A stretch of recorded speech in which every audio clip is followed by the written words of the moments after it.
Udah Romo aku ngasih donasi saja sudah. Tetapi dengan satu kata tadi menyertai, berani tidak kita memohon doa dan juga tuntunan dari Roh Kudus agar kita pun juga hadir menyertai pergulatan hidup saudari-saudara kita yang membutuhkan.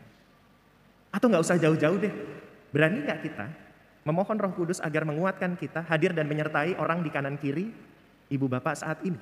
Coba ditengok kanan kirinya. Lihat ada Roh Kudus di situ nggak? Kalau udah mandi pasti ada Roh Kudus. Tetapi itulah panggilan hidup kita sebagai umat Allah.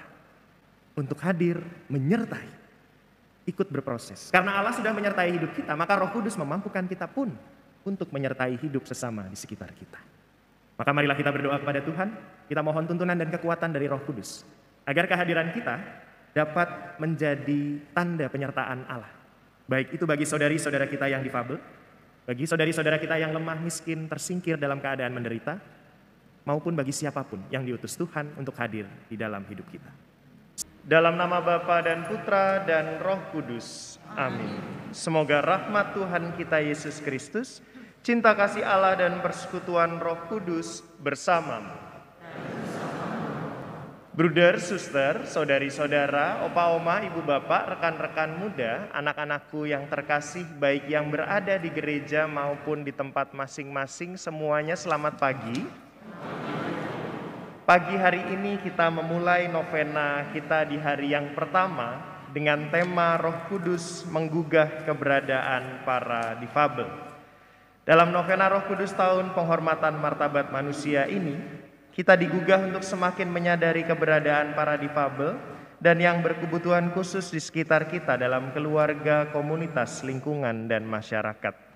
Mari bersama-sama kita menjalankan novena ini, supaya dengan bimbingan Roh Kudus kita sungguh dapat menjadi pribadi-pribadi yang peka terhadap kehadiran sesama di sekitar kita yang membutuhkan perhatian lebih dari kita. Bersama dengan seluruh intensi dan juga permohonan di dalam novena kita, mari terlebih dahulu kita menyesali dan mengakui segala dosa dan kelemahan kita di hadapan Tuhan. Tuhan Yesus Kristus, Engkau diutus untuk menyembuhkan orang yang remuk redam hatinya. Tuhan kasihanilah kami.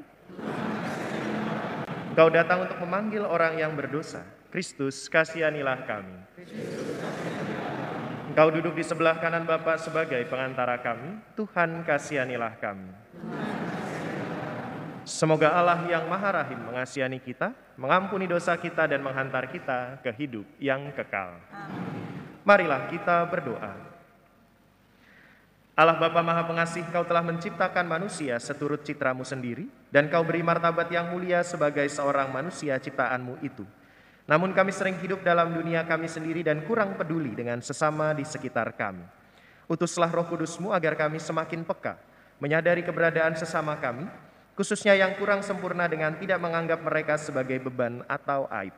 Demi Kristus Tuhan dan pengantara kami yang bersama Dikau dalam persekutuan Roh Kudus, hidup dan berkuasa Allah sepanjang segala masa. Amin. Bacaan dari Kisah Para Rasul. Ketika Paulus ada di kota Korintus, Tuhan berfirman kepadanya pada suatu malam di dalam suatu penglihatan.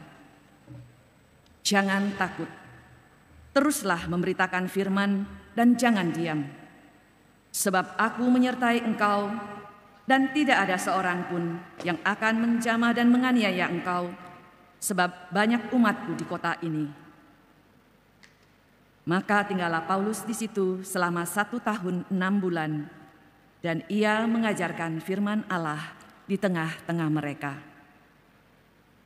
Akan tetapi setelah Galio menjadi gubernur di provinsi Akaya, bangkitlah orang-orang Yahudi bersama-sama melawan Paulus.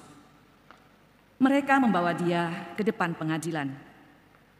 Kata mereka, ia ini berusaha meyakinkan orang untuk beribadah kepada Allah dengan jalan yang bertentangan dengan hukum. Ketika Paulus hendak memulai berbicara, berkatalah Galio kepada orang-orang Yahudi itu, "Hai orang-orang Yahudi, sekiranya dakwaanmu mengenai suatu pelanggaran atau kejahatan, sudahlah sepatutnya aku menerima perkaramu. Tetapi dalam hal ini adalah perselisihan tentang perkataan, nama, atau hukum yang berlaku di antara kamu, maka hendaklah kamu sendiri mengurusnya. Aku tidak rela menjadi hakim atas perkara yang demikian." Lalu Galio mengusir mereka dari ruang pengadilan. Maka semua orang menyerbu Sostenes, kepala rumah ibadat, lalu memukulinya di depan pengadilan itu. Tetapi Galio sama sekali tidak menghiraukan hal itu. Paulus tinggal beberapa hari lagi di Korintus. Lalu ia meminta diri kepada saudara-saudara di situ dan berlayar ke Syria. Sesudah ia mencukur rambutnya di Kengkrea karena ia telah bernasar. Demikianlah sabda Tuhan. Syukur kepada Allah.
Tuhan bersamamu. Dan bersama rohmu.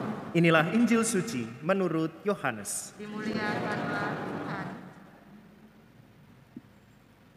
Dalam amanat perpisahannya, Yesus berkata kepada murid-muridnya, "Aku berkata kepadamu, sesungguhnya kamu akan menangis dan meratap, tetapi dunia akan bergembira. Kamu akan berduka cita, tetapi duka citamu akan berubah menjadi sukacita." Seorang perempuan berduka cita pada saat ia melahirkan, tetapi sesudah melahirkan anaknya, ia tidak ingat lagi akan penderitaannya, karena kegembiraan bahwa seorang manusia telah dilahirkan ke dunia. Demikian juga kamu sekarang diliputi duka cita, tetapi aku akan melihat kamu lagi dan hatimu akan bergembira, dan tidak ada seorang pun yang dapat merampas kegembiraanmu itu daripadamu. Dan pada hari itu kamu tidak akan menanyakan apa-apa padaku. Demikianlah sabda Tuhan. Saudari-saudaraku yang terkasih, hari ini kita akan merenungkan satu kata yang dikatakan dengan sangat indah dalam bacaan pertama dari Kisah Para Rasul, yaitu kata menyertai. Dikatakan bahwa Allah akan menyertai Rasul Paulus di dalam proses Paulus mewartakan Kristus di kota-kota untuk bangsa-bangsa pada zaman itu. Apa yang istimewa dari kata menyertai? Menyertai itu menandakan kehadiran seseorang dalam seluruh proses yang sedang dijalani. Rasanya mudah bagi kita untuk ikut bahagia saat sesama kita sedang bahagia. Kalau undangannya itu, ayo kita pesta syukur, gitu ya, perayaan, orang berlomba-lomba. Coba kalau misalnya Romo Boni ngajak, yuk datang ke gereja untuk bekerja gitu, pasti yang datang sedikit. Tapi kalau makan-makan, perayaan dan lain sebagainya, sampai ngantri-ngantri. Kan tetapi Allah tidak seperti kita kebanyakan manusia. Allah hadir juga di dalam proses ketika seseorang sedang berjuang dan bergulat. Maka Allah tidak hanya datang kepada kita, tetapi Allah menyertai hidup manusia. Dalam tema Novena Roh Kudus yang pertama, di mana judulnya adalah Roh Kudus menggugah keberadaan para difabel, saya rasa Allah hendak mengajak kita bersama untuk sungguh-sungguh boleh menjadi sumber kegembiraan, sumber sukacita, khususnya bagi sesama kita. Sesama kita, baik itu yang difabel, berkebutuhan khusus, menderita, lemah, miskin, maupun tersingkir. Rasanya mudah memberi perhatian bagi mereka dengan, ya udah Romo aku ngasih sumbangan aja sudah. Udah Romo aku ngasih donasi saja sudah. Tetapi dengan satu kata tadi menyertai, berani tidak kita memohon doa dan juga tuntunan dari Roh Kudus agar kita pun juga hadir menyertai pergulatan hidup saudari-saudara kita yang membutuhkan. Atau nggak usah jauh-jauh deh, berani nggak kita memohon Roh Kudus agar menguatkan kita hadir dan menyertai orang di kanan kiri ibu bapak saat ini. Coba ditengok kanan kirinya. Lihat ada Roh Kudus di situ nggak? Kalau udah mandi pasti ada Roh Kudus. Tetapi itulah panggilan hidup kita sebagai umat Allah. Untuk hadir, menyertai, ikut berproses. Karena Allah sudah menyertai hidup kita, maka Roh Kudus memampukan kita pun untuk menyertai hidup sesama di sekitar kita. Maka marilah kita berdoa kepada Tuhan, kita mohon tuntunan dan kekuatan dari Roh Kudus, agar kehadiran kita dapat menjadi tanda penyertaan Allah. Baik itu bagi saudari-saudara kita yang difabel, bagi saudari-saudara kita yang lemah, miskin, tersingkir dalam keadaan menderita, maupun bagi siapapun yang diutus Tuhan untuk hadir di dalam hidup kita. Semoga Tuhan memberkati kita semua. Amin. Marilah mewartakan misteri iman kita.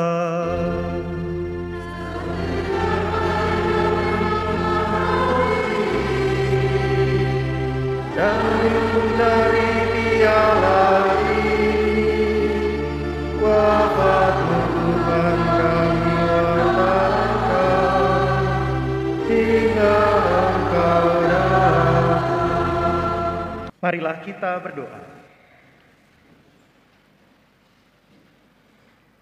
Allah Bapa di surga, kami bersyukur karena perjamuan kudus yang membuat kami semakin dekat kepadamu. Semoga tubuh Kristus yang telah kami sambut menguatkan kami untuk membawa harapan kepada sesama kami dan mengubah duka cita menjadi sukacita demi Kristus Tuhan kami. Amin. Mari kita bersama-sama mendoakan doa mohon 7 karunia Roh Kudus.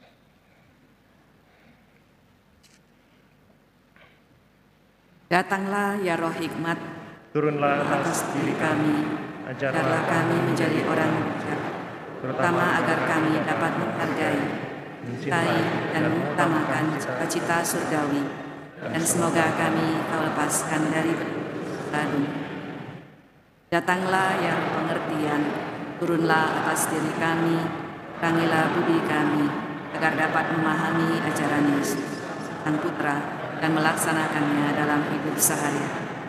Datanglah ya Roh Nasihat, dampingilah kami dalam perjalanan hidup yang penuh gejolak ini. Semoga kami melakukan yang baik dan menjauhi yang jahat. Datanglah ya Roh Keperkasaan, kuatkanlah hamba-Mu yang lemah ini, agar dapat menghadapi segala kesulitan dan derita. Semoga kami Kau kuatkan dengan memegang tangan-Mu yang senantiasa kami. Datanglah ya Roh pengenalan akan Allah, ajarilah kami mengetahui bahwa semua yang ada di dunia ini sifatnya sementara saja. Kami agar dapat menggunakan hal-hal duniawi untuk kemuliaan-Mu. Datanglah ya Roh kesalehan, bimbinglah kami terus berbakti kepadamu. Ajarilah kami menjadi orang yang tahu berterima kasih atas segala kebaikan-Mu dan berani menjadi teladan kesalehan bagi orang-orang di sekitar kami. Datanglah ya Roh takut akan Allah, ajarlah kami untuk takut dan tunduk kepadamu dimanapun kami berada. Tegakkanlah kami agar selalu berusaha melakukan hal-hal yang berkenan kepadamu. Amin. Kita siapkan hati untuk menerima berkat dari Tuhan. Tuhan bersamamu. Semoga Allah yang penuh kasih memberkati saudari-saudara sekalian, Bapa, Putra, dan Roh Kudus. Amin. Saudari-saudaraku yang terkasih, perayaan Ekaristi sudah selesai, pergilah, kita diutus. Syukur.